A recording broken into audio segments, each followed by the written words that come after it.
In this video, I'll conduct two unusual experiments in the Universe Sandbox simulator. First, I'll merge objects from the main asteroid belt and the Kuiper belt, and then in the second experiment I'll add moons and even planetary rings. For the first experiment, I'll merge all objects from the asteroid belt and the Kuiper belt into one single planet. To do this, I need to prepare. I'll have to remove the Sun and all the major planets of the solar system. There, the planets are gone, and all we have left is the asteroid belt and objects from the Kuiper belt, the scattered disk, and those asteroids orbiting between the two belts. But I won't forget to add moons to the objects. I'll add moons to Pluto, Haumea, Eris, and Quaoar. Orcus and Makemake also have moons, but unfortunately those moons aren't in the simulator. Now I'll select all these objects and in the motion tab set the distance for all of them to 3000 kilometers. Here's how it looks now. And I'll also reset the velocity for all these objects to 0. I won't forget the rings. I'm adding Haumea's rings, the 2 rings that Quaoar has, and Chariklo also has its own rings. It also has 2 layers of them. In this simulation, I'll disable object heating and fragment creation during collisions. Otherwise, I won't be able to merge everything properly. If you leave these parameters on, as you can see, everything overheats, some matter evaporates, and many fragments just fly apart instead of merging. I've opened Eris's parameters. I think she's the one who will win in this simulation. Watch how Eris's characteristics change here, and I'm starting the simulation.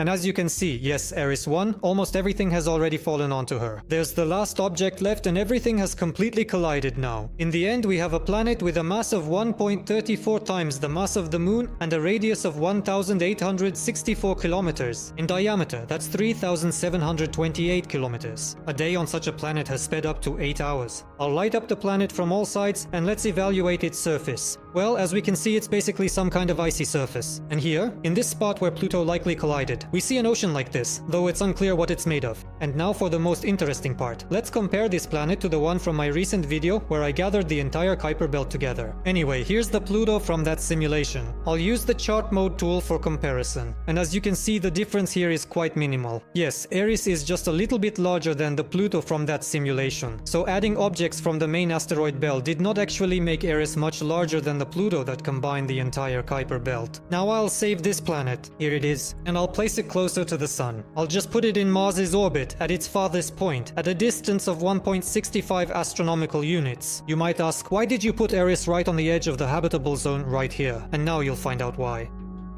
And as you can see, this is what this planet has become while in this orbit. Let's take a closer look under the clouds and see this kind of picture on the surface. We see there's liquid water, and in this spot, there's a vast and incredibly expansive ocean. Apparently, there's a truly massive and deep crater here, where most likely the final collision with Pluto caused a massive crater. It's all flooded with water, and on this side, there's a distinctly unique type of frozen surface. Although there are no negative temperatures on the planet here. Well, you see, the simulator created such a surface on Eris. In general, on this planet, the average temperature is 57 degrees Celsius, with positive values everywhere, and an axial tilt of 42 degrees. The atmosphere mainly consists of water vapor, as much as 84 Earth atmospheres. There's a lot of nitrogen in the atmosphere and a little methane. The composition indicates that the ocean consists only of nitrogen, but there's very little of it here. But if you look into the mantle, there's only water, and there's quite a lot of it. 7% of one Earth ocean. So like, the mantle is on the surface here, or what? And the likelihood of life is listed at almost 2%. But the pressure on such a planet is 59 atmospheres. And you understand for yourselves that life on such a planet is impossible. Here's one more look at how this planet appears in realistic lighting. And now for the craziest part, the next experiment. I'll combine almost everything in the solar system except the Sun and the 8 planets. Asteroids, dwarf planets, moons, and even rings. And I'll start by adding moons to the planets in this simulation. Earth's moon, the Moon, Mars's moons, Phobos and Deimos, all the moons of Jupiter, Saturn, Uranus, and Neptune. I'm not forgetting the moons of the dwarf planets, and I'm adding moons to Pluto, Haumea, Eris, and Quaoar. Next, I'll remove our star, the Sun, and the main planets of the solar system. The planets were removed, but their moons remained in their places. And now once again, I'll select all these objects like this. I'll go to the Motion tab, and here I'll set the distance for all objects to 5,000 kilometers. Something didn't want to move closer there, so I'll have to manually bring everything closer again. This is how it all looks now. I put Ganymede in the middle as it's the most massive and largest here. And you see that I added rings to Haumea, then you can see the rings rings of Quaoar here, and also the rings of the asteroid Chariklo. And now I'll also add the rings of the planets. I'll be adding them to Ganymede, so to speak, since it's the largest here. Anyway, I'm adding Saturn's rings to it. As you can see how far away they are positioned from all these objects. I'll also add Jupiter's rings here, and Uranus's rings. Unfortunately, Neptune's rings are not in the simulator. Just look at how all of this looks. Here, I'll also turn off the temperature simulation and fragment formation during collisions for the same reason as in the first experiment. If I don't do this, the same situation will occur. You can see for yourselves what's happening. I've opened Ganymede's parameters here. It should win in this simulation. Watch how its characteristics will change. And in the meantime, I'm starting the simulation.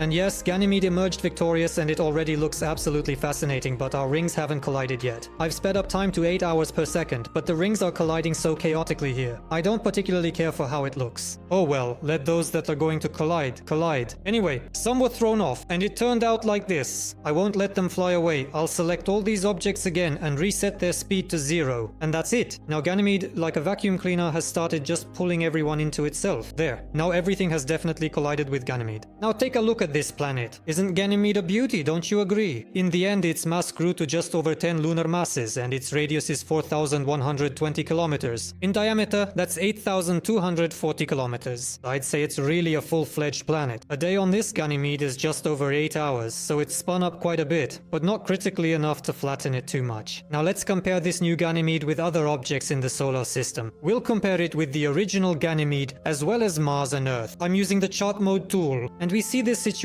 Our new Ganymede is larger than Mars and larger than its original self, but it's significantly smaller than our planet Earth. Now I'll save this new planet and place it in the solar system right in the asteroid belt. You'll understand why there later. I'll place it at a distance of 2.46 astronomical units from the star. I waited for the climate to stabilize on this new planet, and you can see for yourselves how its atmosphere looks right here. Now I'll hide the atmosphere and clouds, and you can see the surface of this new Ganymede. We see a lot of liquid here. We'll see what it consists of later.